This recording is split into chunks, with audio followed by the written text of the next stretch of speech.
Bismillahirrahmanirrahim. Assalamualaikum warahmatullahi wabarakatuh. Tepang deui sareng ibu dina mata pelajaran bahasa Sunda. Nyaeta pangajaran kedua kanggo kelas 8 ngeunaan deskripsi lembur adat budaya Sunda. Sateu acan kana pangajaranana ku ibu disebatkeun heula kompetensi dasarna. Pengetahuanna nyaeta tiasa ngaidentifikasi deskripsi lembur adat budaya Sunda, paham kana struktur bahasana, sareng paham kana fungsi sosialna. Keterampilanana nyaeta paham kana makna struktur kabahasaanana sareng fungsi sosialna. Ayeuna ku ibu diajarkeun atawa dijelaskeun ngeunaan lembur urang Baduy. Sabab urang di Provinsi Banten ayana lembur Baduy atau adat Baduy. Di mana ayana Baduy teh? Baduy ayana di Kabupaten Lebak, Kecamatan Leuwi Damar. Tah, ti Leuwi Damar ka Baduy teh aya namina desa Kanekes. Desa Kanekes teh legana nyaeta 5.136 hektar. Tah, di Baduy eta di desa Kanekes dibagi janten 3 lembur. Aya anu disebut Tangtu Telu, aya anu disebut Panamping, oge aya anu disebut Mandala.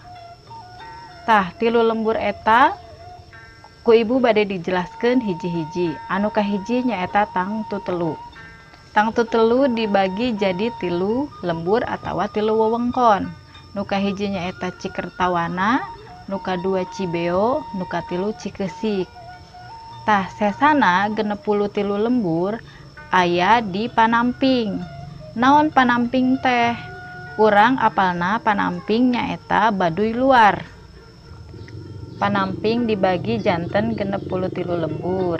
Di antarana Kadu Ketug hiji, Cipondok, Kadu Ketug 2, Kadu Kaso, Cihulu, Kadu Ketug 3, Marenggo, Gajebo, Cibalingbing, Cigula, Cikuya, Kadu Jangkung, Karahkal, Kadu Gede, Campaka, Kadu Keter hiji, Kadu Keter 2, Cicatang hiji, Cicatang 2, Cikopeng, Cibongkok, Sorokokod, Ciwaringin, Cibitung, Batara, Panyerangan, Kadu Kohak, Cisaban hiji, Cisaban 2, Leuwi Handam, Cirancak Kondang, Kanengai, Cipicung, Cipaler Lebak, sareng Cipaler Pasir.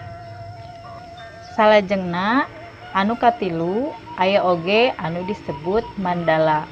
Naon eta Mandala teh? Mandala disebut oge leuweung kolot.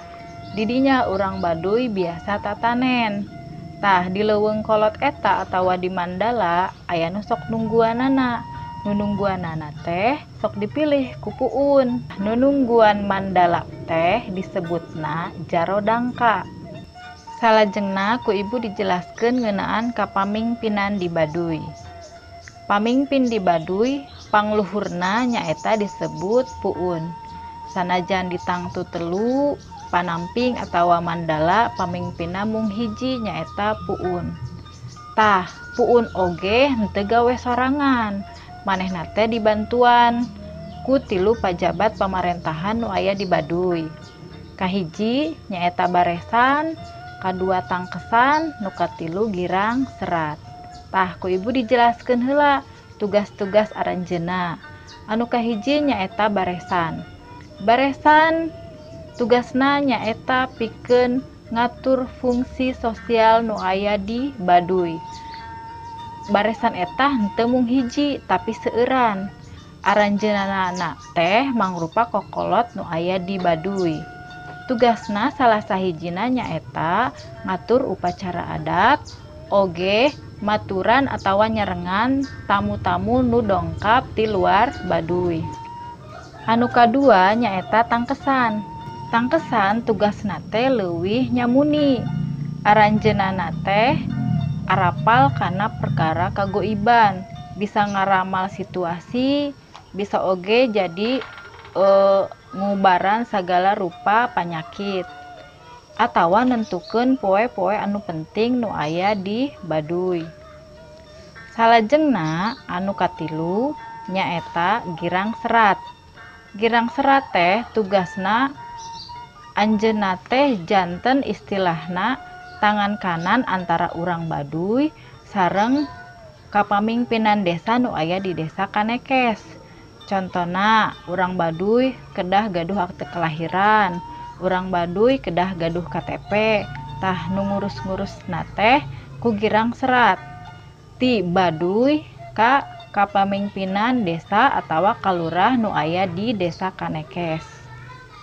Salajengna anu panungtung nu bade dijelaskeun ku ibu ngeunaan kapercayaan urang Baduy. Urang Baduy percayana kana Adam tunggal atawa percayana nabina ngeun Nabi Adam hungkul. Disebutna aranjeunna teh gaduh kapercayaan Sunda wiwitan. Urang Baduy oge boga poe lebaran jiga urang umat-umat muslim. Poe lebaranna eta disebut poe Kawalu. Tah dina poe Kawalu eta puun teh istilahna mah tapa di gua sorangan, sedengkeun masyarakatna masak sagala rupa masakan. Saenggeus Baduy kaluar tina jero gua teh kakarak eta dirayakeun poe Kawalu. Saha anu nangtukeun poe Kawalu teh? Tah nu nangtukeun poe Kawalu teh tangteuna mah tangkesan. Tah pun oge bisa diganti kusabab contona geus panyakitan atawa geus kolot. Saha anu bisa ngaganti puun? Puun bisa ditentukeun jeung iraha nentukeunna puun diganti teh kumaha tangkesan. Mung sakitu penjelasan ti ibu ngeunaan deskripsi lembur adat budaya Sunda nyaeta Baduy. Mugia haridep tiasa ngartos. Hatur nuhun, wabillahi taufik wal hidayah. Wassalamualaikum warahmatullahi wabarakatuh.